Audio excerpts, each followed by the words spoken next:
It's KIREI here for Hit Kit Club, and I have a brand new layout using the fabulous December kit. So my focus was that lovely Scallop Arch metal die, and I am also using elements from the main kit, the embellishment kit, and the cardstock kit. So I've pulled out a number of elements. I've got rub-ons, epoxy stickers, foam stickers, and ephemera, and then I have the Let's Celebrate pattern paper. But firstly, I've cut out or die cut 6 of the Scallop Arch shapes, and I've used the cardstock kit. So I've used the pink, which is called Cupid, evergreen, which is obviously green, cherry, which is that reddish colour at the end there, cinnamon, which is the orange, butter, obviously yellow, and the Arctic blue. Then I've also cut some of the circles from this Let's Celebrate paper that you saw just before.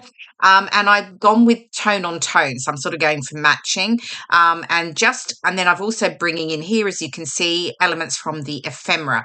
So I'm just having a play, seeing how it all looks before I get anything stuck down. So then I decided to use the Scallop Arch pieces actually as a background to my layout. Initially, I thought I was going to sort of layer them up like a rainbow style. But when I had them down next to each other, I realized they sort of fit together really nicely. So I thought I'd make them a real feature and they would become my background. So as you can see here, I have them going across the layout, and I'm just getting those stuck down. And unusually for me, I am keeping them flat, but I am just sticking them on that straight edge. So you still get the sort of movement from the scalloped edge. Then I have my 2 photos and I'm just working out what I'm going to back them with. I couldn't quite decide.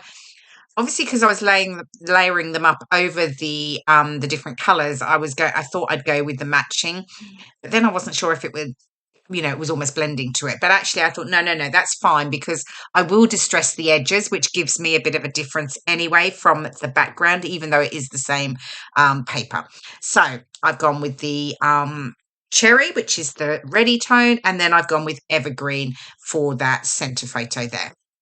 So, like I say, distressing the edges, and that does give me that differentiation. So, yeah, so I'm happy with that.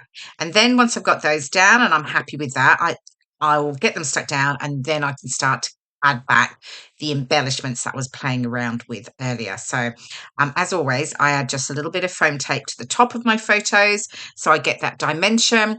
But I will keep them flat at the bottom, mainly because I find that I'm adding embellishments there that I want to stick over, over the photo. So yeah, it's just easier. So just playing around here, and I do take my time here getting them quite right. They kept catching on the scallop die pieces at the pack, so which is why I keep lifting them up a bit. Anyway, now I'm happy, got them stuck down, just raising the edges, and then we can move on from there. So yeah, so then I did punch or cut the circles from the Let's Celebrate paper, which is in the main kit, and then I decided I was going to distress all the edges of the circles. So that's what I'm working on now, but I'm not going to make you watch me do all of that because obviously it takes a little while. So yeah, I'll just get a few done here and then I will get them placed, and then as if by magic, in just a moment you'll see all the rest of them are done and pretty much stuck down. There we go. So you can really see actually they sort of sit up from the background. I really like how they look because it gives me that dimension that I like, and also that texture with the distressed edges. So I'm just sticking down the last few elements here. I've got some tiny little ones as well because I really just wanted to mix it up. And then I can bring in the ephemera. So I've got the floral pieces here with the little sprigs as well. And I sort of focused on those initially because I liked, I had the same sort of tone on tone colours, but I do add in some other elements shortly. So, yeah, so I'm happy with how that's starting to look. The one thing I hadn't thought about was where I was going to journal. And initially I started to think I would journal on the scallop pieces, particularly over to where the yellow and the orange is, because that was the area that I had sort of some space, if you like, a gap. However, I did start to do that and changed my mind. So yeah, so sometimes you do sort of need to think about where you're going to journal because maybe if you don't think about it in the beginning, you end up with actually struggling to find a space that works well with the rest of your design. Anyway, it was okay. It's worked fine because I did add the journaling at the bottom. Okay, so I'm bringing in a few more elements here. So I've got some leaves, I've got a clock there. My photos are from New Year's Eve. So I'm just adding, I've got little cocktails and I've got a little random gingerbread man because he was quite cute. Then I've got these little arch pieces here that replicate the sort of the scallop die, but actually they don't really work. I just didn't like how they look, so they don't stay.